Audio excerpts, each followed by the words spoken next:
ಯೆರೆಮೀಯನು ಬರೆದ ಪುಸ್ತಕ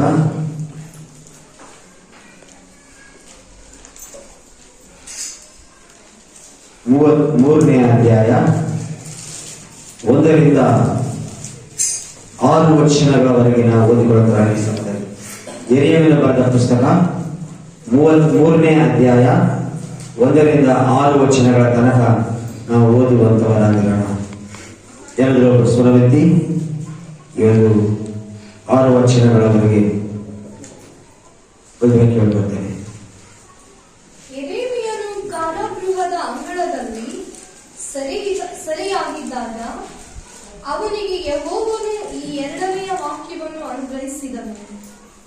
ಕಾರ್ಯವನ್ನು ಸಾಧಿಸಿಕೊಳ್ಳುವ, ಉದ್ದೇಶಿಸಿ ನೆರವೇರಿಸುವ ಯೆಹೋವ ನಾಮಾಂಕಿತನು ಇಂತೆನ್ನುತ್ತಾನೆ, ನನ್ನನ್ನು ಕೇಳಿಕೋ, ನಾನು ನಿನಗೆ ಸದುತ್ತರವನ್ನು ದಯಪಾಲಿಸಿ ನಿನಗೆ ತಿಳಿಯದ ಮಹತ್ತಾದ ಗುಡಾರ್ಥಗಳನ್ನು ಗೋಚರಪಡಿಸುವೆನು. ದಿಬ್ಬಗಳಿಗೂ ಕತ್ತಿಗಳಿಗೂ ಅಡ್ಡವಾಗಿ ಗೋಡೆಯನ್ನು ಕಟ್ಟಲು ಕೆಡವಿರುವ ಈ ಊರಿನವರ ಮನೆಗಳ ವಿಷಯವಾಗಿಯೂ ಯಹೂದದ ಅರಸನ ಉಪ್ಪರಿಗೆಗಳ ವಿಷಯವಾಗಿಯೂ ಇಸ್ರಾಯೇಲಿನ ದೇವರಾದ ಯೆಹೋವನು ಇಂತೆನ್ನುತ್ತಾನೆ, ಈ ಊರಿನವರು ಕಸ್ದೀಯರನ್ನು ಪ್ರತಿಭಟಿಸುವುದಕ್ಕೆ ಹೊರಟರೇನೋ, ತಮ್ಮ ಹೆಣಗಳಿಂದ ಅವರನ್ನು ತೃಪ್ತಿಪಡಿಸುವರು. ಇವರ ಅನರ್ಥವನ್ನು ಕಂಡು ಈ ಪಟ್ಟಣಕ್ಕೆ ವಿಮುಖನಾಗಿ ಕೋಪ ರೋಷಭರಿತನಾದ ನಾನು ಇವರನ್ನು ಹತಿಸುವೆನು. ಇಗೋ, ನಾನು ಈ ಪಟ್ಟಣವನ್ನು ಜೀರ್ಣೋದ್ಧಾರ ಮಾಡಿ ಅದಕ್ಕೆ ಸೌಖ್ಯವನ್ನು ಕೊಟ್ಟು ನಿವಾಸಿಗಳನ್ನು ಗುಣಪಡಿಸುವೆನು. ಸ್ಥೈರ್ಯ ಸಮಾಧಾನಗಳನ್ನು ಸಮೃದ್ಧಿಯಾಗಿ ಅವರ ಅನುಭವಕ್ಕೆ ತರುವೆನು. ಯಹೂದದ ಮತ್ತು ಇಸ್ರಾಯೇಲಿನ ದುರಾವಸ್ಥೆಯನ್ನು ತಪ್ಪಿಸಿ ಮೊದಲಿನಂತೆಯೇ ಅವುಗಳನ್ನು ಉಚಿತಪಡಿಸುವೆನು. ಸಾಕು ನೋಡುತ್ತೇವೆ. ದೇವವಾಕ್ಯ ಹೇಳ್ತಂತ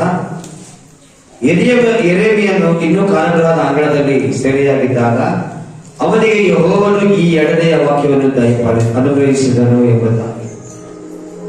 ಯೆರೆಮೀಯನು ಕಾರಾಗೃಹದ ಅಂಗಳದಲ್ಲಿದ್ದಾನೆ. 32ನೇ ಅಧ್ಯಾಯ 1ನೇ ವಚನ ಓದೋಣ ಈ ಸಮಯದಲ್ಲಿ. ಯೆರೆಮೀಯನ ಬರೆದ ಪುಸ್ತಕ 32ನೇ ಅಧ್ಯಾಯ 1ನೇ ವಚನ.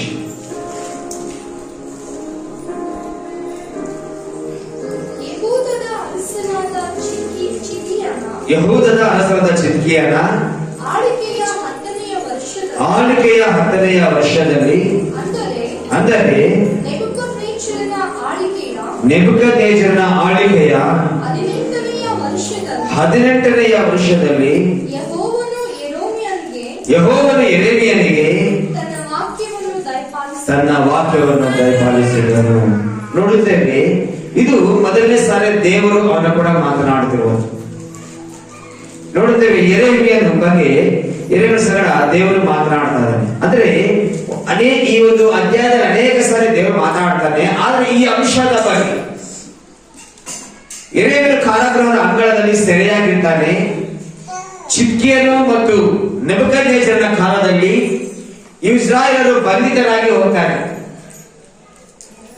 ನೋಡುತ್ತೇವೆ ಇಸ್ರಾಯೇಲ್ 2 ಸಾರಿ ಅವರು ಶತ್ರುಗಳಿಗೆ ಅವರು ಬಾಧಿಸಲಾಗಿ, ಶತ್ರುಗಳಿಗೆ ಅವರು ನೋಡುತ್ತೇವೆ ಒಳಪಟ್ಟವರಾಗಿ ಅವರು ಬಾಳಿಸೋದಕ್ಕೆ ಹೋಗ್ತಾರೆ.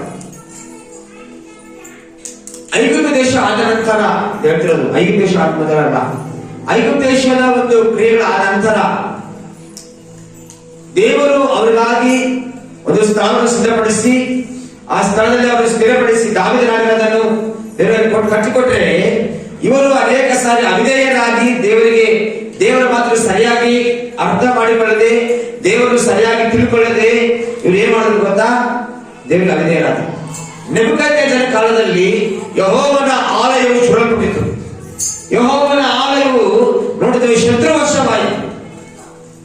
ಅದರಿರುವಂತಹ ಬೆಳ್ಳಿ ಬಂಗಾರವನ್ನು ಅದರಿಂದ ಎಲ್ಲವನ್ನು ತಗೊಂಡು ಹೋಗಿ ಅದು ಸುಟ್ಟಾಕ್ತಾರೆ. ನೋಡುತ್ತೇವೆ ಆ ಸಮಯದಲ್ಲಿ ನೆಹೆಮೀಯನ ಆದ ನಂತರ ಮತ್ತೊಂದು ಸಾರಿ ಮತ್ತೆ ದೇವರ ಮಕ್ಕಳು ಇಸ್ರಾಯೇಲರು ಯೆರೂಸಲೇಮಿನವರು ಶತ್ರುವಶ ಆಗ್ತಾರೆ. ಶತ್ರುಗಳ ವಶ ಆದಾಗ ವಾಕ್ಯ ನೋಡುತ್ತೇವೆ, ಇಸ್ರಾಯೇಲರು ಶತ್ರುಗಳ ವಶವಾದರು. ಅವಾಗ ಕಾರಾಗೃಹದಲ್ಲಿದ್ದಾಗ ದೇವರು ಯೆರೆಮೀಯನ ಆರಿಸ್ಕೊಳ್ತಾನೆ. ಯೆರೆಮೀಯ ಎಂಬ ಹೆಸರಿಗೆ ಅರ್ಥ ಏನಂತ ಹೇಳ್ತಾ ಕಳೆದ ವಾರ ಹೇಳಿದ್ರೆ, ಯೆರೆಮೀಯ ಎಂಬ ಪದಕ್ಕೆ ಅರ್ಥ ಏನು ಹೇಳ್ರಿ?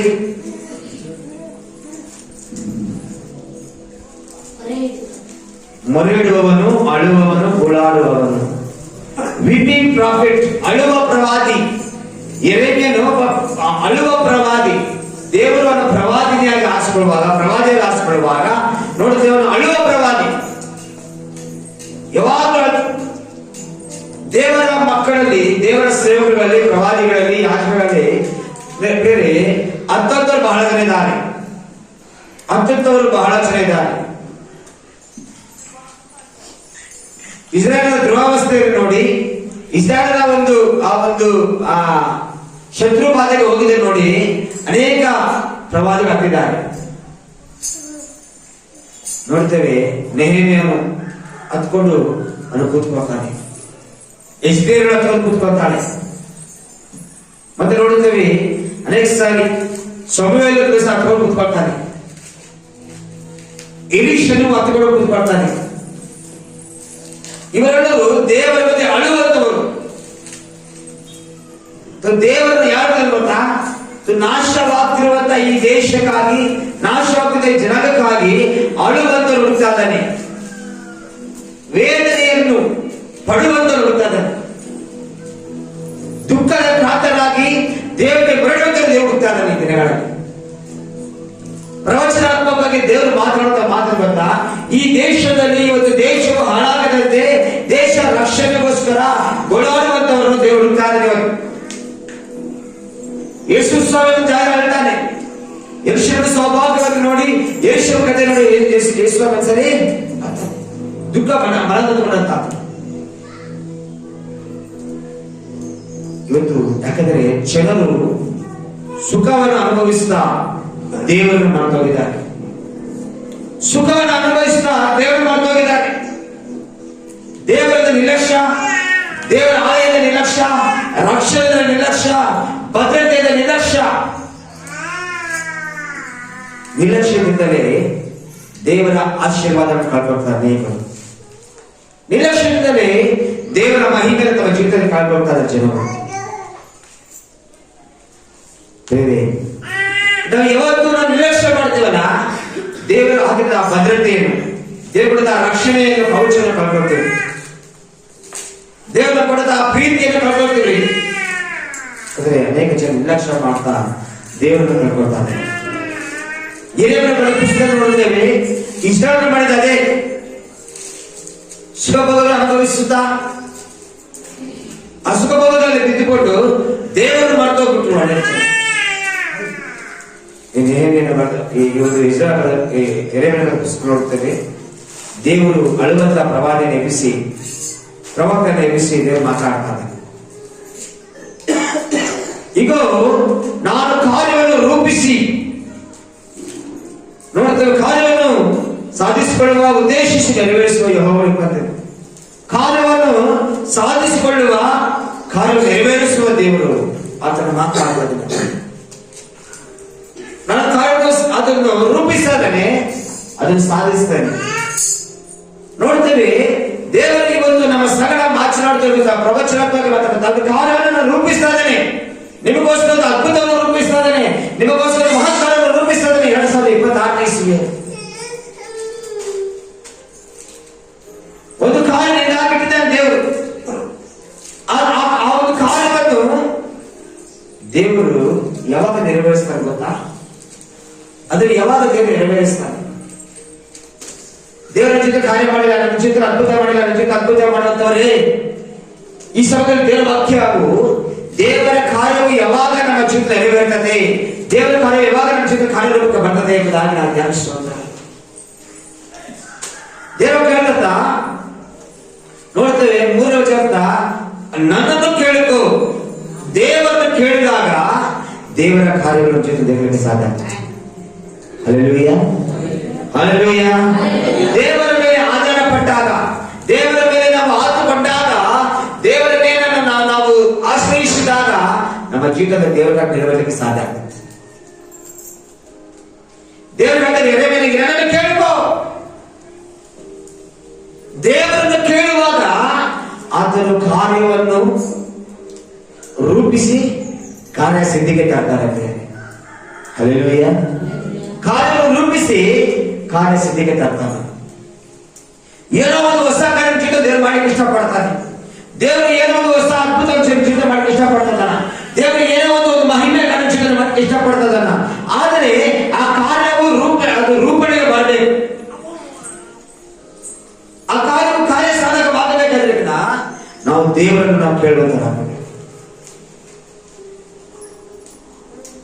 ಆಸ್ತಿ, ದೇವರ ಆಸ್ತಿ ನನ್ನ ಕೇಳ್ಕೋ, ಅಡುಗು నాకు ಬರಬೇಕು. ದೇವರನ್ನು ಕೇಳುವಾಗ ದೇವರು ಆತನು ನೀನು ನಾನು ಗ್ರಹಿಸಿದ ರೀತಿಯಲ್ಲಿ ಕಾರ್ಯ ಮಾಡ್ತಾನೆ. ಹಲ್ಲೆಲೂಯಾ. ಈ ಪ್ರವಚನೆಯ ಮಾತುಗಳು, ಈ ಪ್ರವಚನೆಯ ಅದ್ಭುತಗಳು, ಪ್ರವಚನೆಯ ಕ್ರಿಯೆಗಳು ಯಾವಾಗ ನಮ್ಮ ಜೀವನದಲ್ಲಿ ಗೊತ್ತಾ? ದೇವರು ಕೇಳುವಾಗ ದೇವ್ರೆ ನನಗಾಗಿ ಏನಿದೆಯಾ ಸ್ವಾಮಿ, ನನಗಾಗಿ ಏನಿದೆಯಾ ಕರ್ತನೆ, ನನಗಾಗಿ ಏನಿದೆಯಾ ಸ್ವಾಮಿ.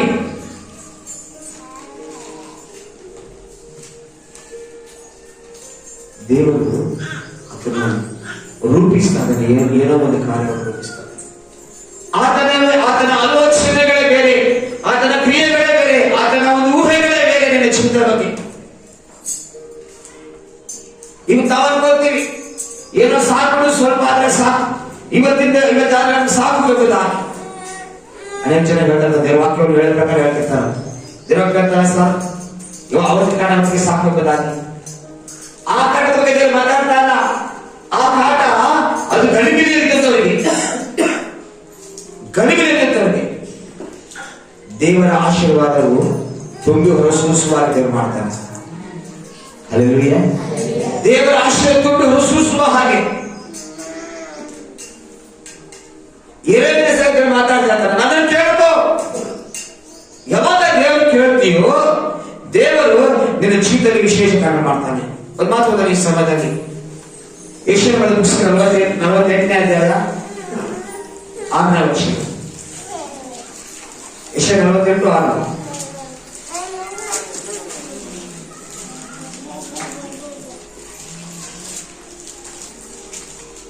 ಬೇಗ ಯೆಶಾಯನ ಬರೆದ ಪುಸ್ತಕ 48ನೇ ಅಧ್ಯಾಯ 6.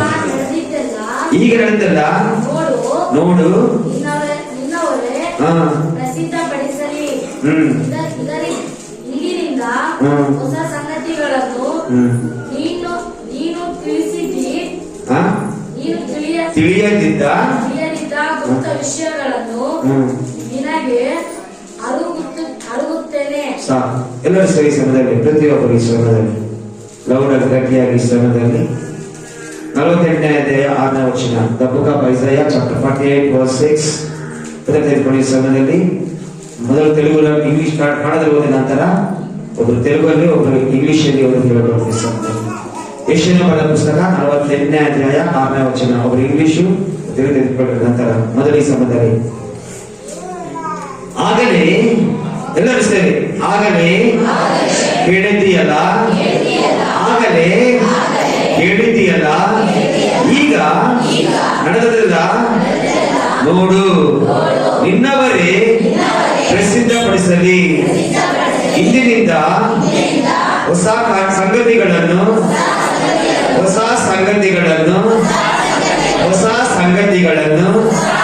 ನೀನು ತಿಳಿಯದಿದ್ದ ಗುಪ್ತ ವಿಷಯಗಳನ್ನು ನಿನಗೆ ಅರುಹುತ್ತೇನೆ.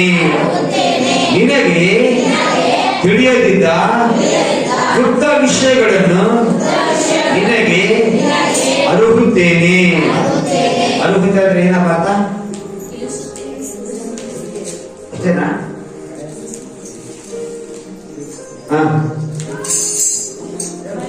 46ನೇ ಅಧ್ಯಾಯ 48ನೇ ಅಧ್ಯಾಯ 6ನೇ ವಚನ English. You have heard You have heard. See all this, And will you not declare it? You will not declare it. I have made you heard I have made you heard. new things from this time, New things from this side. New things from this side. even hidden things, And you did not know them. I did not know them. ನಿನಗೆ ಗೊತ್ತಿರದ ವಿಷಯಗಳನ್ನು ಬಯಲುಪಡಿಸ್ತೇನೆ, ಪ್ರಚಾರಪಡಿಸ್ತೇನೆ.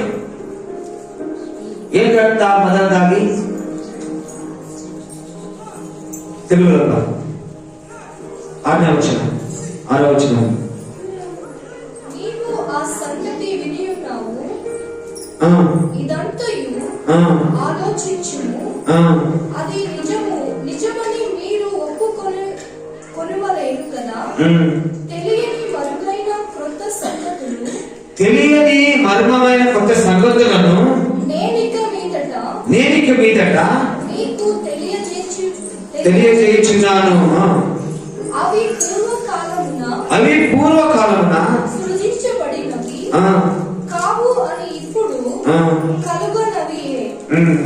అవి నాకు తెలియజేయుచున్నవని నీవు చెప్పుకుంటున్నట్లు ఈ దినమునకు ముందు నీవు వాటిని విని ఉండలేదు.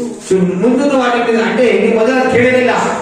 7ನೇ ವಚನ ಹೇಳ್ತಾ ನಿನಗೆ ಕೇಳಿಸಿಕೊಂಡಿಲ್ಲ. ಈಗ ಹೇಳ್ತಾ ಈಗ ಆಗಲೇ ಕೇಳಿದ್ಯಲ್ಲ, ಅದನ್ನ ಕೇಳಿದ್ಯಾ? ಏನ್ ಕೇಳಿದ್ಯಾ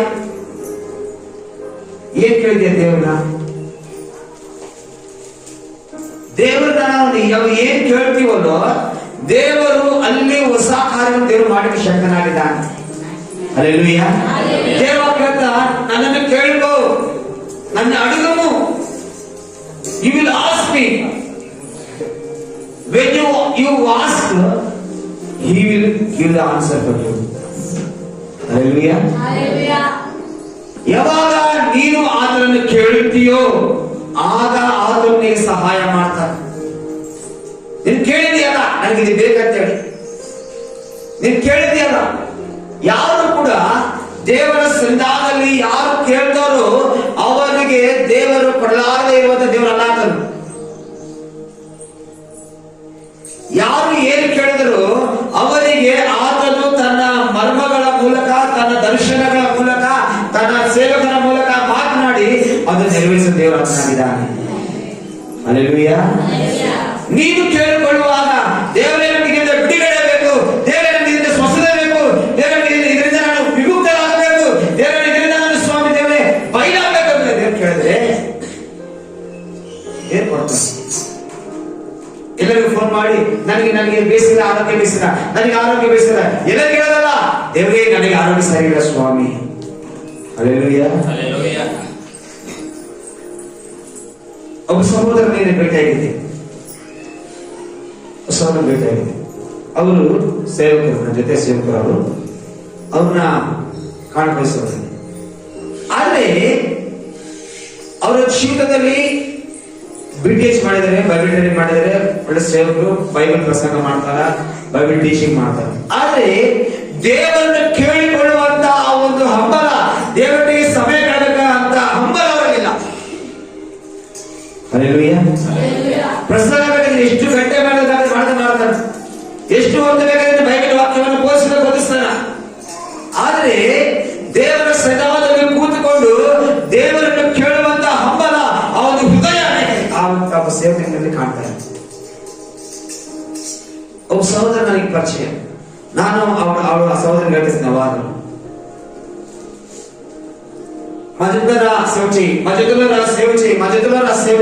మజతులో ఉండు. ಕಳೆದ ವಾರ ಒಬ್ಬ ಸೇವಕರು ಬಂದು ಹೇಳಿದ್ರು, ಇಲ್ಲ ಫಸ್ಟ್ ಆ ಹುಡುಗರಿಗೆ ಅಂದ್ರೆ ಸ್ವಂತ ಸೇವಕರ ಹಂಬಲ ಇದೆ, ಆಸೆ ಇದೆ. ಆಸೆ ಇದ್ರೆ ಆಗಲ್ಲ. ಆ ಆಸೆ ನೆರವೇರಬೇಕಂದ್ರೆ ದೇವರ ಮುಂದೆ ಮನಗಲು ಮುಚ್ಚಿಕೊಂಡು ಸವಿಬೇಕು. ಹಲ್ಲೆಲೂಯಾ. ಹಲ್ಲೆಲೂಯಾ. ನಿನ್ನ ಹೊಟ್ಟೆ ಕಟ್ಟಬೇಕು. ಒಂದು ಆತ್ಮವನ್ನು ಗೆಲ್ಲಬೇಕಂದ್ರೆ ಒಂದು ಆತ್ಮದ ಒಂದು ಭಾರ ಗಿರಬೇಕು. ದೇವರು ಹೇಳಬೇಕು, ಸ್ವಾಮಿ ಯಾವ ಆತ್ಮವನ್ನು ಇವತ್ತು ನಮ್ಮ ಮನೆ ಕಳಿಸ್ಲಿಕ್ಕಿದ್ಯಾ ಅಥವಾ ಯಾವ ಆತ್ಮವನ್ನು ನಾನು ಕಳಿಸ್ಲಿಕ್ಕಿದ್ಯಾ ಅಂತ ದೇವರು ಕೇಳಬೇಕು. ಹಲ್ಲೆಲೂಯಾ. ಎಷ್ಟೋ ಸರಿ ಎಷ್ಟೋ ಜನ ಸೇವಕರು ಈ ಮಂದಿರ ಕಲಿಕಿದ್ದಾರೆ. ಒಬ್ಬ ಸಹೋದರ ಬಂದು ಹೇಳ್ತಿದ್ರು, ಮಾಸ್ಟ್ರೇ ನೀನ್ ಬೇಕಾದ್ರೆ ಬೆಳೆಗಳಲ್ಲಿ ಹೋಗಿ ಸೇವೆ ಮಾಡ್ಕೊಂಡು ನಾವು ಇಲ್ಲಿ ಮಾಡ್ಕೊಂತೀವಿ. ಯಾಕಂದ್ರೆ 10 ಲಕ್ಷ ರೂಪಾಯಿ ಬೆಲೆ ಬಾಳುವಂತ ಬಿಲ್ಡಿಂಗ್ ಇದೆ. ಸುಮಾರು ಪ್ರತಿ ವಾರ 40ರಿಂದ 50 ಜನ ಬರುವಂತ ವಿಶ್ವಾಸಿಗಳಿದ್ದಾರೆ. ಏನು ವಾರ 2 ದಿನ ಕುಟುಂಬ ಮಾಡ್ಕೊಂಡ್ರೆ ಸಾಕು, ಒಂದು ವಾರ ಮಾಡ್ಕೊಂಡ್ರೆ ಸಾಕು. ಗೋಳಾಡುವ ಸ್ವಭಾವ ಅನೇಕರಿಲ್ಲ. ಗೋಳಾಡುವ ಸ್ವಭಾವ ನನ್ನನ್ನು ಕೇಳುವ ದೇವರನ್ನ ಕೇಳುವಾಗ ದೇವರು ಸಹಾಯ ಮಾಡ್ತಾನೆ. ವಾಕ್ಯದ ನನ್ನ ಕೇಳುವ ದೇವರನ್ನ ಕೇಳ್ರಿ.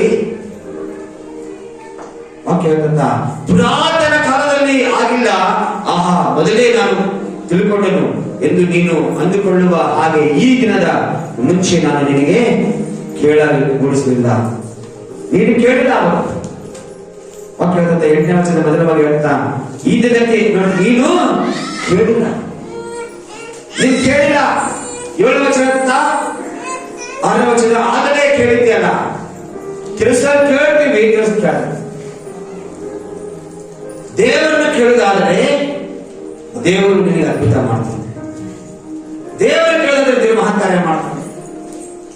ಯಾವಾಗ ನೀನು ದೇವರನ್ನ ಕೇಳ್ತೀಯೋ ದೇವರು ಖಂಡಿತ ನಿನ್ನ ಜೀವಿತಕ್ಕೆ ಸೂಚಕವಾಗಿ ಮಾಡ್ತಾನೆ. ಆತನನ್ನ ಕೇಳಬೇಕು. ಮೊದಲದಾಗ ವಾಕ್ಯ ಹೇಳ್ತ ಯೆರೆಮೀಯನ ಬರೆದ ಪುಸ್ತಕ 29ನೇ ಅಧ್ಯಾಯ 12ನೇ ವಚನದಲ್ಲಿ, ಯೆರೆಮೀಯ 29:12.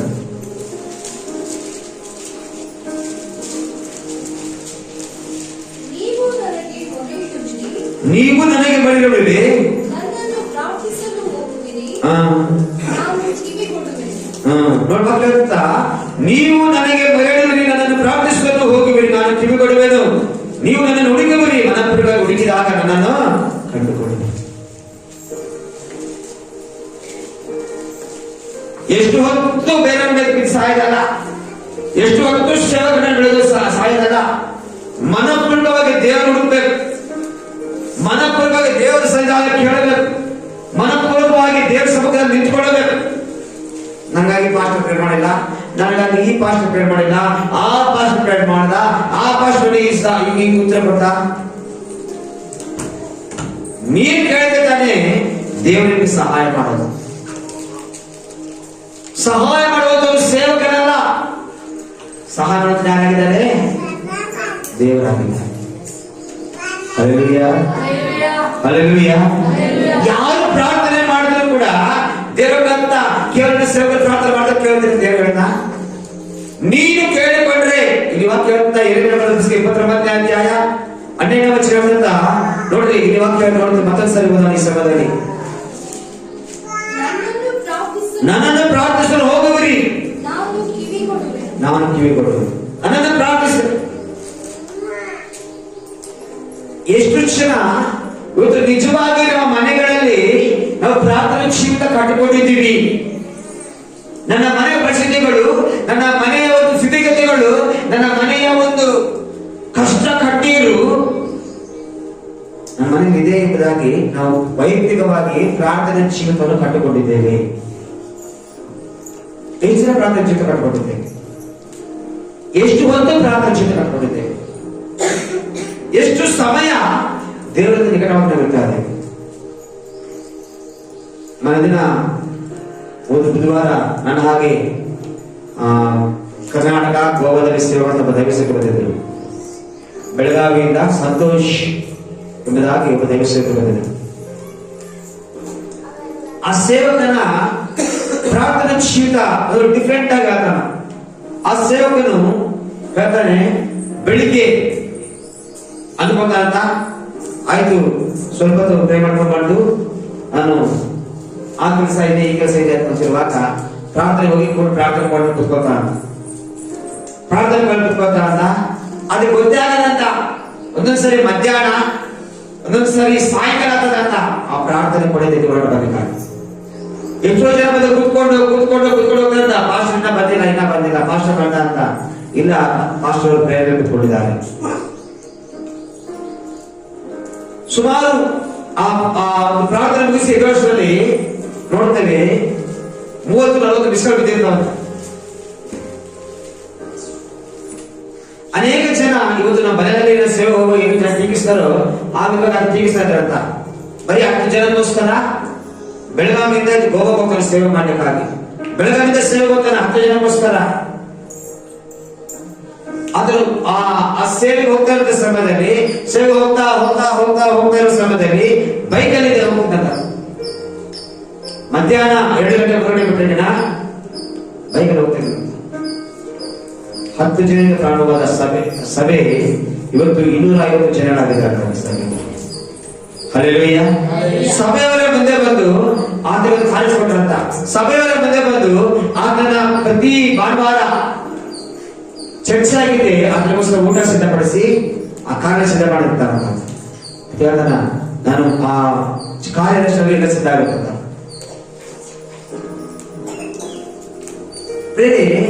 ಗಂಟೆಗಟ್ಟಲೆ ಪ್ರಾರ್ಥನೆ, ಗಂಟೆಗಟ್ಟಲೆ ಕರ್ತನ ಮುಂದೆ ಕೂತ್ಕೊಳ್ಳುವುದು, ಗಂಟೆಗಟ್ಟಲೆ ದೇವರನ್ನು ಕೇಳುವುದಿರುವಾಗ ನಿನ್ನ ಮನೆಯಲ್ಲಿ ಯಾವಾಗ ಬರ್ತಾ ಇರೋದಿಲ್ಲ. ಪ್ರವಚನಾತ್ಮಕವಾಗಿ ದೇವರು ಮಾತಾಡ್ತೇನೆ ಗೊತ್ತಾ? ಹಳೆ ಸಂಗತಿಗಳನ್ನು ನಾನು ಬಯಲು ಮಾಡ್ತೇನೆ, ಓ ನಿನಗೆ ತಿಳಿದ ಮಹತ್ತಾದ ಗುಣಾನ ತಿಳಿಪಡಿಸ್ತೀನಿ ಅನ್ನೋದು ಕೇಳ್ಕೊಳ್ವ. ಧರ್ಮೋಪದೇಶಕಾಂಡ 4ನೇ ಅಧ್ಯಾಯ 7ನೇ ವಚನ ಓದೋಣ. ಧರ್ಮೋಪದೇಶಕಾಂಡ 4ನೇ ಅಧ್ಯಾಯ 7ನೇ ವಚನ.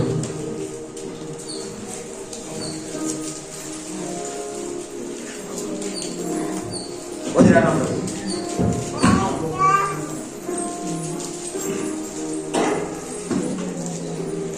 ನಾಲ್ಕನೇ ಅಧ್ಯಾಯ 7ನೇ ವಚನ.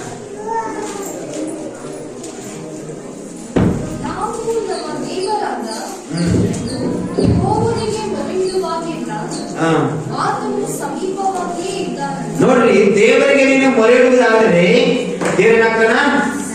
ದೂರ ಹೋಗ್ತಾನ? ದೇವರಿಗೆ ಮೊರೆಯಿಡುವುದಾದ್ರೆ ದೇವರು ನಿನ್ನ ಸಮೀಪಕ್ಕೆ ಬರ್ತಾನೆ. ದೇವರಿಗೆ ಎಷ್ಟು ಪ್ರಾರ್ಥನೆ ಮಾಡ್ತೀಯೋ ಅಷ್ಟು ಹತ್ತಿರಕ್ಕೆ ದೇವರು ಬರ್ತಾನೆ. ಹಲ್ಲೆಲೂಯಾ. ದೇವರ ಬಾಯಿ ಕಾರ್ಯ ಮಾಡೋಣ. ನಾವು ದೇವರಿಗೆ ಪ್ರಾರ್ಥಿಸುವಾಗ ದೇವರು ನಮ್ಮ ಸಮೀಪಕ್ಕೆ ಬರುತ್ತಾನೆ. ನಾವು ದೇವರ ಸಮೀಪಕ್ಕೆ ಹೋದರೆ ದೇವರು ನಮ್ಮ ಸಮೀಪಕ್ಕೆ ಬರುತ್ತಾನೆ. Hallelujah, hallelujah. ದೇವರ ಸಮೀಪಕ್ಕೆ ಬಂದರೆ, ದೇವರಿನ ಪಕ್ಕದಲ್ಲಿದ್ದರೆ, ದೇವರ ಜೊತೆಲಿದ್ದರೆ ನಿನಗೆ ಯಾಕೆ ಈ ಲೋಕದಲ್ಲಿ ಕಷ್ಟಗಳು, ಸಮಸ್ಯೆಗಳು? ವಾಗ್ದಾನ, ನಾನು ಈ ಲೋಕವನ್ನು ಜಯಿಸಿದ್ದೇನೆ, ನಾನು ನಿಮಗೆ ಲೋಕವನ್ನು ಜಯಿಸುವ ಶಕ್ತಿ ಕೊಟ್ಟಿದ್ದೇನೆ ಅಂತ. ನಿಮ್ಮ ಸಮೀಪಕ್ಕೆ ಅದನ್ನು ಬರ್ತಾನೆ. ನೀವು ಯಾವಾಗ ದೇವರ ಸಮೀಪಕ್ಕೆ ಹೋಗ್ತೀರೋ, ಯಾವತ್ತಾದ್ರೂ ಒಂದ್ ದಿವಸ ಸ್ವಾಮಿ ನನಗೆ ಕೆಲಸ ಇಲ್ಲ, ಸ್ವಾಮಿ ಕಟ್ಟಬೇಕಪ್ಪ, ಕಷ್ಟ ಇದೆ, ಸ್ವಾಮಿ ನನಗೆ ಈಗ ಸಹಾಯ ಮಾಡು ಎಂತೇಳಿ ಯಾವತ್ತಾದ್ರೂ ಒಬ್ಬರಾದ್ರೂ ಗಂಟೆ ಪ್ರಾರ್ಥಿಸಿಕೊಳ್ಳಿದ್ದೀರಾ? ಮನೇಲಿ ಕಷ್ಟ ಇದೆ ಸ್ವಾಮಿ, ಒಂದು ಕಾಳ ಅಕ್ಕಿ ಇಲ್ಲ ಮನೆಯಲ್ಲಿ, ಕರ್ತನೇ ನೀನು ಬಂದು ನನಗೆ ಯಾವ ರೂಪದಲ್ಲಿ ಸಹಾಯ ಮಾಡ್ತೀವಿ, ನನಗೆ ಸಹಾಯ ಮಾಡು ಅಂತ ಕೇಳ್ತಾ ಒಂದು ಗಂಟೆ ದೇವಸ್ಥಾನ ಕುತ್ಕೊಳ್ಳೋದು, ಪ್ರಾರ್ಥನೆ ಕುತ್ಕೊಳ್ತಾರೆ. ಯೋಚನೆ ಇದೆ, ಕಷ್ಟ ಕಷ್ಟ. ಯಾಕಂದ್ರೆ ದೇವರು ಕೆಲಸ ಹೇಳ್ತಾರ, ದೇವರೇ ಕೊಡ್ತಾನ, ದೇವರು ಕೊಡಲಿಲ್ಲ ಯಾಕಿದೆಲ್ಲ ಮತ್ತೆ ಇದೆಲ್ಲ ಯಾಕ?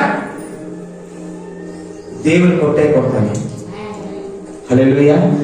ಯಥಾರ್ಥವಾಗಿ ನೀವು ದೇವರ ಸಮ್ಮುಖದಲ್ಲಿ ಪ್ರಾರ್ಥನೆ ಮಾಡಿದ್ರೆ ದೇವರ ಕಡೆ ಖಂಡಿತ ಕೊಟ್ಟೆ ಕೊಡ್ತಾನ ಅಲ್ಲ, ಕೊಟ್ಟೆ ಕೊಡ್ತಾನ.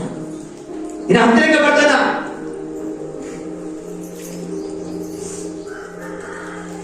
ದೇವರ ಸನ್ನಿಧಾನದಲ್ಲಿ ಕೂತ್ಕೊಂಡು, ದೇವರೇ ನನ್ನ ಗರ್ಭಫಲವನ್ನು ಆಶೀರ್ವದಿಸು ಎಂಬುದಾಗಿ ಗಂಡಂದಿರು ಹೆಂಡತಿರಿಗಾಗಿ ಪ್ರಾರ್ಥನೆ ಮಾಡಿದ ಜನ ಇದೆ.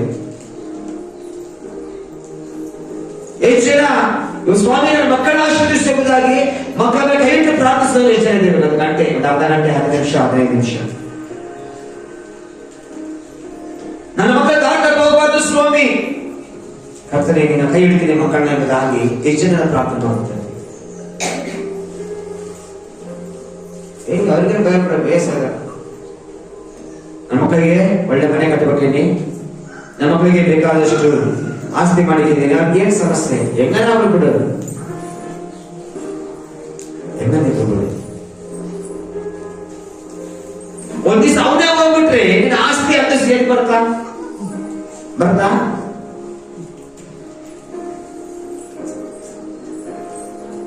ಅನೇಕ ಸಾರಿ ಘಟನೆಗಳಾಗಿವೆ.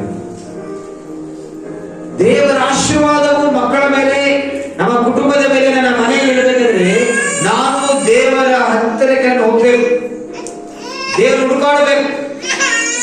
ಹುಡುಕುವಾಗ ದೇವರು ನಮಗೆ ಸಹಾಯ ಮಾಡ್ತಾನೆ. ನೀನು ಅವಾಗ ಕೇಳಿಲ್ಲ, ಇವಾಗ ಕೇಳು. ಹಣ್ಣಳು ಎಲ್ಲಿವ ಕೇಳಿದವು, ಹಣ್ಣಳ ಚಿಂತಕ ದೇವರ ಅದ್ಭುತ ಆಗ್ಲಿಲ್ಲ. ಹಣ್ಣಳು ಒಂದೇ ಹಠ ಹಿಡಿದು ಪ್ರಾರ್ಥನೆ ಮಾಡುದು, ದೇವರಿಗೆ ಬೇಕೇ ಬೇಕು, ನನಗೆ ಬೇಕೇ ಬೇಕು, ನನಗೆ ಬೇಕೇ ಬೇಕು. ದೇವ್ರು ಹೇಳ್ದ ಗೊತ್ತಾ, ಮುಂದಿನ ವರ್ಷ ಇದೇ ಸಮಯಕ್ಕೆ ನಿನ್ನ ಮನೆಯಲ್ಲಿ ಮಗು ಇರ್ತದೆ. ಹಲ್ಲೆಲೂಯಾ. ನಿನ್ನ ಗರ್ಭದಿಂದ ಕೇಳಿದ ದೇವರು ನಿನ್ನ ಮಡಿಲಲ್ಲಿ ಮಗು ಇರ್ತದೆ ಎಂಬುದಾಗಿ,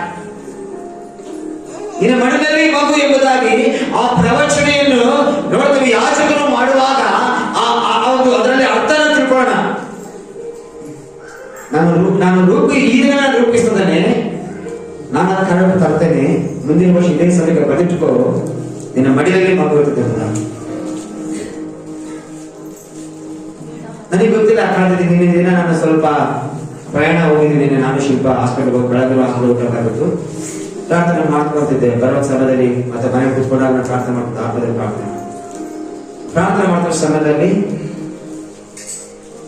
ಇವತ್ತು ದಿನದ್ದು ಬ್ಯಾನರ್ ಹಾಕ್ಬೇಕೆಂಬುದಾಗಿ, ಮೊಬೈಲಲ್ಲಿ ಬ್ಯಾನರ್ ಹಾಕ್ಬೇಕಂತಾಗಿ ನಾನು ದೇವಸ್ಥಾನಕ್ಕೆ ಪ್ರಾರ್ಥಿಸ್ತಾ ಇರುವ ಸಮಯದಲ್ಲಿ ಆನ್ಲೈನ್ ಅಲ್ಲಿ ನಾನು ಕೆಲವು ಬ್ಯಾನರ್ ಹುಡುಕ್ತಾ ಇದ್ದೆ. ಇರೋ ಸಮಯದಲ್ಲಿ ದೇವರಿಗೆ ಯಾವ ಬ್ಯಾನರ್ ಹಾಕಬೇಕೆಂಬುದಾಗಿ, ಪ್ರಾಫಿಟಿಕ್ ಸಂಡೇ ಸರ್ವಿಸ್ ಎಂಬುದಾಗಿ ದೇವರು ಹಾಕಂತಾರೆ. ಪ್ರವಚನಾತ್ಮಕವಾಗಿ ನಾನು ನನ್ನ ಮಕ್ಕಳ ಸಂಗಡ ಮಾತನಾಡುತ್ತೇನೆ. ಆ ಮಾತನಾಡುವ ಮಾತುಗಳು ಅವು ಕಾರ್ಯದಲ್ಲಿ ಬರುವುದಾಗಿದೆ ಎಂಬುದಾಗಿ. ಮಾತುಗಳು ಮಾತುಗಳಾಗಿ ಉಳಿಯೋದಿಲ್ಲ, ಮಾತುಗಳು ಮಾತುಗಳಾಗಿ ಹಾಗೆ ಇರೋದಿಲ್ಲ, ಅದು ನೆರವೇರ್ತವೆ ಯೇಸು ನಾಮದಲ್ಲಿ. ಹಲ್ಲೆಲೂಯಾ. ಅನೇಕವು ನೆರವೇರಿವೆ, ನೆರವೇರಲಿಕ್ಕಿದ್ದೇನೆ, ನೆರವೇರಿಸುವವನಾಗಿದ್ದೇನೆ ಅಂತ ಹೇಳ್ತಾರೆ. ಬೇಗ ಮುಂದಕ್ಕೆ ಹೋಗಿ ಶ್ರಮದಲ್ಲಿ ದೇವಾಕ್ಯದಿಂದ ನೋಡ್ತೇವೆ. ದೇವರು ಕೇಳುವಾಗ ಏನಾಗ್ತದಾಗಿ ಮೊದಲಿನ ಅಕ್ಷರಗಳ ಬರೆದ ಪುಸ್ತಕ 4ನೇ ಅಧ್ಯಾಯ 47ರಿಂದ 50ರವರೆಗೆ. ನಿಮಿಷ.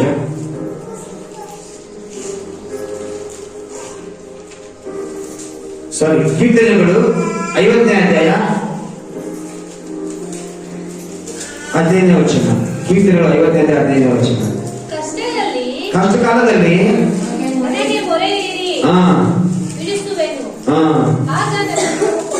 ಕಷ್ಟ ಕಾಲದಲ್ಲಿ ಮಾಡಿದ್ರಿ, ಆಗ ಏನ್ ಮಾಡ್ತೀವಲ್ಲ, ಕಷ್ಟ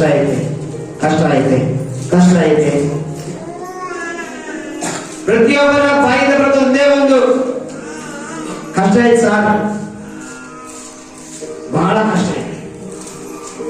ಕಷ್ಟ ಕಾಲದಲ್ಲಿ ಮಾಡಿದ್ರಿ, ನಾನು ನಿಮ್ಮನ್ನ ಬಿಡಿಸ್ತೇನೆ. ಪೂರ್ತಿ ಸಂದೇಶಗಳನ್ನ ಹೋಗಿಲ್ಲ, ನೋಡ್ತೇವೆ ಒಂದು ಔಷಧ ಬಗ್ಗೆ ಮಾತಾಡ್ತಾರ. ನನ್ನನ್ನು ಕೇಳಿಕೋ, ಕೇವಲ ನನ್ನನ್ನು ಕೇಳಿಕೋ. ದೇವರನ್ನು ಕೇಳುವುದಾದ್ರೆ ಕಷ್ಟಗಳಲ್ಲಿ ದೇವರು ಕೇಳುವಾಗ ಕಷ್ಟಗಳಿಂದ ದೇವರು ಬಿಡಿಸುವ ಮಾರ್ಗ ದೇವರು ತೋರಿಸ್ತಾರೆ. ಬಿಡಿಸುವ ಮಾರ್ಗವನ್ನು ದೇವರೇ ದೇವರು ಬಿಡಿಸ್ಬೇಕಾ? ಅದು ದೇವರಿಗೆ ನಾವು ಮರಳುವಂತರಾಗಿದೆ, ದೇವರಿಗೆ ಕೇಳುವಂತರಾಗಿದೆ. ಅದಕ್ಕೆ ಹೇಳ್ತಾನ ಅಂತಾನ, ನನಗೆ ದೇವರ ಕೊಡ್ಲಿಕ್ಕಾಗಿ ನನಗೆ ಇಷ್ಟು ವರ್ಷ ಆಯ್ತು, ಮಕ್ಕಳಾಗಿಲ್ಲ ನನಗೆ. ಅಣ್ಣ ಕೇಳುವಾಗ ನನ್ನ ದೇವರು ಆಗ್ತ ನೋಡ್ತೇವೆ. ಯೋಸೇಫನು ಹೋಗಿ ಅಲ್ಲಿ ಕೂತಾಗ ಯೋಸೇಫನ ಹೆಂಡತಿಯವರು ಕೇಳ್ತಾಳೆ, ನನಗೆ ಯಾಕೆ ಮಕ್ಕಳಾಗಲಿಲ್ಲ ಅಂತ. ನನಗೆ ಯಾಕೆ ನನ್ನ ಮಕ್ಕಳ ಬಗ್ಗೆ ಆಗಲಿಲ್ಲ ವಾಕ್ಯ ಹೇಳ್ತಕ್ಕ ಆದಿಕಾಂಡದಲ್ಲಿ ಆಕೆ ಯೆಹೋವನ ಮೊರೆ ಹೋದಂತ ಯೆಹೋವನ ಆಕೆಗೆ ಗರ್ಭಫಲ ದಯಪಾಲಿಸಿದ. ಹೊಸ ಕಾರ್ಯಗಳು ಅವು ಗರ್ಭರೂಪದಲ್ಲಿ ಬರಬಹುದು, ಅವು ಯಾವ ರೂಪದಲ್ಲಿ ಬರ್ತಾವ ಗೊತ್ತಿಲ್ಲ. ದೇವರು ಹೊಸ ಕಾರ್ಯ ಮಾಡ್ತಾನೆ. ಹೊಸದನ್ನು ದೇವರು ಮಾಡಲಿಕ್ಕೆ ಇಷ್ಟಪಡ್ತಾನೆ. ನೀನು ನಿನಗೆ ಗೊತ್ತಿರದ ಯೆರೆಮೀಯ 33ನೇ ವಚನದಲ್ಲಿ ಕೆಳಗೆ ಭಾಗವನ್ನ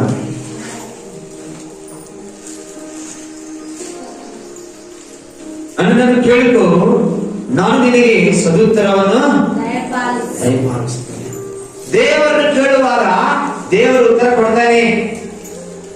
ದೇವರನ್ನು ಕೇಳುವಾಗ ದೇವರಿಗೆ ಉತ್ತರ ಕೊಡ್ತಾನೆ. ದೇವರನ್ನು ಕೇಳದೆ ಹೋದ್ರೆ ದೇವ್ರ ಉತ್ತರ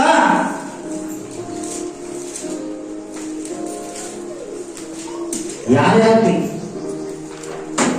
ಯಾರು ಕೇಳ್ತಾರೋ ದೇವರು ಸಹ. ದೇವರನ್ನು ಕೇಳದೆ ಸುಮ್ಮನೆ ಬಂದೇನ ಓದೇನ ಏನಾಗಲ್ಲ. ಕುಚ್ಬಿನ ಏನಿಲ್ಲ.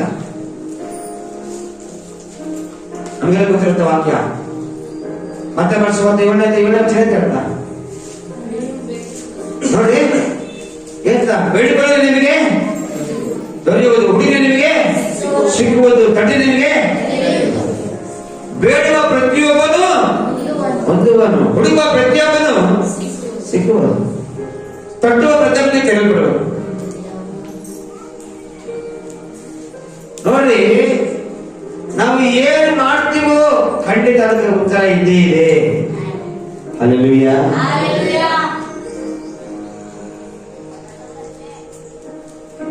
ದಾವೀದನು ಎಷ್ಟು ದೇವರನ್ನ ಬೇಡ್ತಾ ಇದ್ದೋ ಅಷ್ಟು ದೇವರಿಂದ ಅವನಿಗೆ ಉತ್ತರ ಸಿಗ್ತಾ ಇದೆ. ಅವರ ಉಪದೇಶ ದೇವರ ಒಂದು ಸಹಾಯ ಸಿಗ್ತಾ ಇದೆ. ಇವತ್ತು ನೀವು ದೇವರು ಎಷ್ಟು ಕೇಳ್ತೀಯೋ ಅಷ್ಟು ನಿಮಗೆ ಉತ್ತರ ಸಿಕ್ಕೇ ಸಿಗ್ತದೆ. ಕೀರ್ತನೆ 3ನೇ ವಚನ. ಕೀರ್ತನೆ 3ನೇ ವಚನ. ನಾನು ಯೆಹೋವನಿಗೆ ಹೊರಡುವಾಗ ಆತನು ತನ್ನ ಪರಿಶುದ್ಧ ಪರ್ವತದಿಂದ ಸಾಕು ಅದೇ ಮಾಡ್ತದ ಸದುತ್ತರವನ್ನು ಅನುಗ್ರಹಿಸುತ್ತಾನೆ. ನೋಡ್ತೇವೆ ಸದುತ್ತರ ದೇವರ ಉತ್ತರ ನಮ್ಗೆ ಸಿಗಬೇಕಾದ್ರೆ ನಾವು ನೋಡ್ತೇವೆ ದೇವರನ್ನು ನಾವು ಕೇಳಬೇಕಾಗುತ್ತೆ. ದೇವರನ್ನು ಕೇಳುವುದಾದ್ರೆ ದೇವರಿಗೆ ಸದುತ್ತರವನ್ನು ಇವತ್ತು ನಾವು ಕಲಿತಿರುವಂತಹ ಒಂದು ಅಂಶ, ಕಲಿಬೇಕಾಗಿರುವಂತಹ ಒಂದು ಕಲಿವೆ, ಅದು ಅಭ್ಯಾಸ ಮಾಡುವಂತ ಅಂಶ ಏನು ಗೊತ್ತಾ? ದೇವರನ್ನು ನಾವು ಕೇಳಬೇಕು.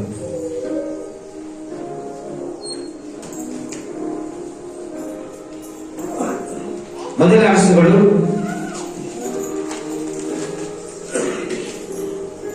ಎಂಟನೇ ಅಧ್ಯಾಯ 43ನೇ ವಚನವನ್ನು.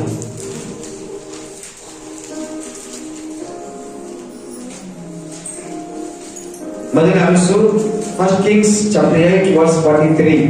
ಈ ಆಲಯದ ಮುಂದೆ ನಿಂತು ನಿನ್ನನ್ನು ಪ್ರಾರ್ಥಿಸುವುದಾದರೆ ನಿನ್ನ ನಿವಾಸವಾಗಿರುವ ಪರಲೋಕದಿಂದ ಅವನ ಪ್ರಾರ್ಥನೆಯನ್ನು ಕೇಳಿ ಅವನು ಬೇಡಿಕೊಂಡದ್ದನ್ನು ಅನುಗ್ರಹಿಸು. ನೋಡಿ, ಈ ವಾಕ್ಯದಲ್ಲಿ ನೋಡ್ತೇವೆ ದೇವರ ಆಲಯ ಪ್ರತಿಷ್ಠೆ ಮಾಡುತ್ತಿರುವಾಗ ಸೊಲೊಮೋನನು ಪ್ರಾರ್ಥಿಸ್ತಾನೆ, ಈ ಆಲಯದ ಮುಂದೆ ನಿಂತು ನಿನ್ನ ನಿವಾಸವಾಗಿರುವ ಪರಲೋಕದಿಂದ ಅವನ ಪ್ರಾರ್ಥನೆ ಕೇಳಿ ಅವನು ಬೇಡಿಕೊಳ್ಳುವುದನ್ನು ಅನುಗ್ರಹಿಸು,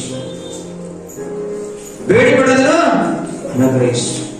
ಹಾಗೆ ಓದೋಣ, ಇನ್ನೊಂದು ಮಾತು ಓದೋಣ. 49ನೇ ವಚನ, 48-49. ನಿನ್ನನ್ನು ಪ್ರಾರ್ಥಿಸುವುದಾದರೆ ನೀನು ನಿನ್ನ ನಿವಾಸವಾಗಿರುವ ಪರಲೋಕದಿಂದ ಅವರ ವಿಜ್ಞಾಪನೆಯನ್ನು ಪ್ರಾರ್ಥನೆಯನ್ನು ಲಾಲಿಸಿ ಅವರ ನ್ಯಾಯವನ್ನು ಸ್ಥಾಪಿಸು.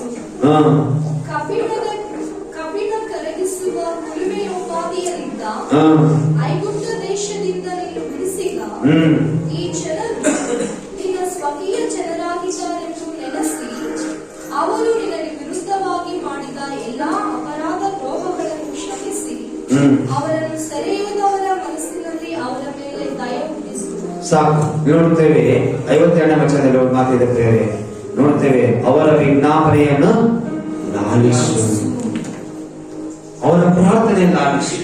ಇಲ್ಲಿ ಸೊಲೊಮೋನ ಪ್ರಾರ್ಥನೆ ಮಾಡ್ತಾರೆ. ದೇವರ ಆಲಯ ಪ್ರತಿಷ್ಠೆ ಮಾಡುವಾಗ ದೇವಾಲಯ ಕಟ್ಟಿಸಿದ ನಂತರ ಅವನು ನೋಡ್ತೇವೆ, ಅದನ್ನು ಪ್ರತಿಷ್ಠೆ ಮಾಡುವಾಗ ಯೋಧನ ಬೇರೆ ವಾಕ್ಯದ ಬರಪಟ್ಟಿದೆ, ಅವನ ಪ್ರಾರ್ಥನೆ ದೇವರು ಕೇಳಿದಂತೆ, ದೇವರು ಆಲಿಸಿದಂತೆ. ಇವತ್ತು ನಿನ್ನ ಪ್ರಾರ್ಥನೆ ದೇವರು ಕೇಳ್ತಾನೆ. ಪ್ರಾರ್ಥಿಸುವಾಗ ದೇವರು ಕೇಳ್ತಾನೆ, ದೇವರು ಕೇಳುವಾಗ ದೇವರು ಕೇಳ್ತಾನೆ. ನಿನಗೆ ತಿಳಿಯಾದ ಗುಣಾಂಶಗಳು, ನಿನಗೆ ತಿಳಿದ ಮರ್ಮಗಳು, ನಿನಗೆ ಗೊತ್ತಿರದಂತ ವಿಷಯಗಳು ದೇವರು ತಿಳಿಯಪಡಿಸ್ತಾನೆ. ನಿಮ್ಮ ಮನೆಗೆ ಯಾರೋ ಹೇಳ್ತಾರೆ, ನಿನ್ನ ಹಿಂದೆ ಏನೋ ಮಾಡಿರ್ತಾರ, ನೀನು ಅವ್ರ ಬಾಯಿಂದ ನಿನ್ನ ಬಾಯಿಂದ ಅದನ್ನು ಅರಿಕೆ ಮಾಡಬೇಕು. ಅದನ್ನು ನಿನಗೆ ಅವ್ರು ಹೇಳುವಾಗ ಅವ್ರ ನಿನಗೆ ಯಾರು ಹೇಳಿದ್ರು ಅಂತ ಹೇಳಿದಂತರ ಅವ್ರು ಹೇಳಿರ್ಬೋದು, ಇವ್ರು ಹೇಳ್ಬೋದು. ಯಾಕಂತ ಅವ್ರಿಗೆ ಗೊತ್ತಿಲ್ಲ ಗುಡಾರ್ಥ ರಹಸ್ಯವಾದ ವಿಷಯಗಳು ಅಂತ ಪ್ರವಚನದಿಂದ ಬಾಯಿ ಹೊರಬರಬೇಕಾದ್ರೆ ಮೊದಲು ದೇವರು ನಾನು ನಿಂತಿರೋದಾಗ್ತದೆ. Hallelujah, hallelujah. ಒಬ್ಬ ಜೀವಿತದಲ್ಲಿ ಏನ್ ಮಾಡಬೇಕು, ಒಬ್ಬ ಜೀವಿತದಲ್ಲಿ ಏನ್ ಕಟ್ಟಬೇಕು, ಒಬ್ಬ ಜೀವಿತಕ್ಕೆ ಏನ್ ಮಾರ್ಗ ತೆಗಿಬೇಕು, ಒಬ್ಬ ಜೀವಿತಕ್ಕೆ ಏನ್ ಸ್ವಸ್ಥ ಮಾಡಬೇಕು, ಒಬ್ಬ ಜೀವಿತಕ್ಕೆ ಏನ್ ಪ್ರವಚನ ಮಾಡಬೇಕು ದೇವರು ಗೊತ್ತುಂಟು. ಅದು ಕೊಡಬೇಕಾದ್ರೆ ಆ ತರದ ನಾವು ನೀವು ಕೇಳಬೇಕು. ದೇವ್ರು ಖಂಡಿತ ದೇವ್ರ ಸಹಾಯ ಬಯಸ್ತಾರೆ. ದೇವ ಕೇಳ್ತ ಕಾರ್ಯವನ್ನು ಆರಂಭಿಸಿ ಕಾರ್ಯವನ್ನು ಸಾಧಿಸುವ ದೇವರು ಆತನು, ಕಾರ್ಯವನ್ನು ರೂಪಿಸಿ ಆತನು ಕಾರ್ಯಕ್ಕೆ ತರುವ ದೇವರು. ಆ ಕಾರ್ಯವನ್ನು ರೂಪಿಸಿ ಕಾರ್ಯಕ್ಕೆ ತರಬೇಕನ್ನ ವಾಕ್ಯವನ್ನು ಕೇಳುವಾಗ ಕಳೆದ ನೋಡಿಕೊಂಡೆವು 6ನೇ ವಚನದಲ್ಲಿ, ನಾನು ಇವರಿಗೆ ಸ್ವಸ್ಥಪಡಿಸ್ತೇನೆ, ಗುಣಪಡಿಸ್ತೇನೆ ಅಂತ. ಸೌಖ್ಯತೆ ₹1 ಖರ್ಚಿಲ್ಲದೆ ದೇವರ ಸ್ವಸ್ಥ ಅನುಭವಿಸಬೇಕಾದ ಆಸೆ ಪಡ್ತಿದ್ಯಾ? ದೇವ್ರ ಗುಣ ಮಾಡಬೇಕು, ದೇವ್ರ ಬಿಡುಗಡೆ ಮಾಡಬೇಕು ಆಲೋಚನೆ ಮಾಡ್ತಿದ್ಯಾ? ದೇವ್ರ ಕೇಳು. Hallelujah, hallelujah. ದೇವರ ಕೇಳು. ಆಮೇಲೆ ಕೇಳ್ತೇವೆ ಹೇಳ್ತಾನೆ, ಆಮೇಲೆ ಕೇಳ್ಬೋದು ದೇವ್ರ ಹೇಳ್ತಾನೆ. ದೇವ್ರ ಕೇಳಿದ್ರಿಂದ ದೇವ್ರ ಪ್ರತಿಯೊಂದನ್ನು ಅದ್ಭುತ ಮಾಡೇ ಮಾಡ್ತಾನೆ, ಅದ್ಭುತ ಮಾಡೇ ಮಾಡ್ತಾನೆ. ಆತ ನಾವು ಕೇಳುವುದಾದ್ರೆ ಆತ ನಮಗೆ ನಿನಗೆ ಸಹಾಯ ಮಾಡ್ತಾನೆ, ಆತ ನನಗೆ ನಿನಗೆ ಸಹಾಯ ಮಾಡ್ತಾನೆ. ಪ್ರತಿಭಟಿಸಿದ ಕಣ್ಣು ಮುಚ್ಚಿಕೊಳ್ಳೋಣ, ಪ್ರಾರ್ಥಿಸಿ.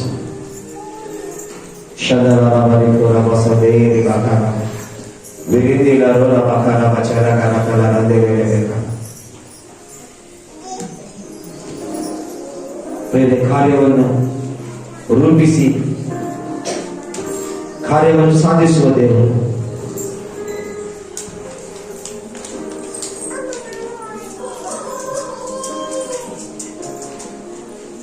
He will establish and he will finish. ಅದನ್ನು ಆತನೇ ಉದ್ಧಾರ ಮಾಡ್ತಾನೆ.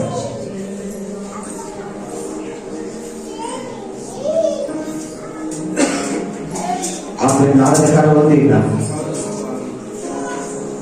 ದೇವರಿಂದ ಆಗದ ಕಾರ್ಯ ಒಂದೇ ಇಲ್ಲ.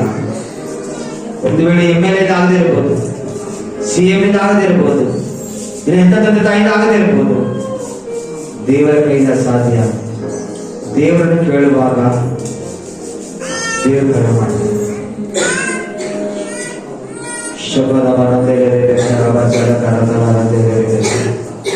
ಬೇರೆ ನಾವು ಆಳವಾಗಿ ಹೋಗಲಿಲ್ಲ, ಕೇವಲ 2 ವಾರದ ಪರಿಚಯದಲ್ಲಿದ್ದೇವೆ ಅಷ್ಟೇ, ಪರಿಚಯದಲ್ಲಿದ್ದೇವೆ ಅಷ್ಟೇ. Thank you Jesus. ಗುಣಾರ್ಥಗಳು, ಮರ್ಮಗಳು ದೇವರು ಪ್ರೇರಿಸ್ತಾರೆ, ರಹಸ್ಯವಾದ ವಿಷಯಗಳು ದೇವರು ಪ್ರೇರಿಸ್ತಾರೆ. ಇನ್ನ ಬೆನ್ನಿಂದ ಯಾರು ಬೆಚ್ಚು ಯಾಕಾದರೂ ಅದನ್ನು ಪ್ರೇರಿಸ್ತಾರೆ. ಯಾರನ್ನು ಒಳ್ಳೆದನ್ನು ಬಯಸ್ತಿದ್ದಾನೋ, ಯಾರನ್ನು ಕೆಡದನ್ನು ಬಯಸ್ತಾರೋ, ಯಾರು ನಿನ್ನ ಒಂದು ಯಾರ ಬಗ್ಗೆ ಏನು ಮಾಡಲಿಕ್ಕಿದ್ದಾನೆ ದೇವರು ಪ್ರೇರಿಸ್ತಾರೆ. ದೇವರು ಕೇಳುವಾಗ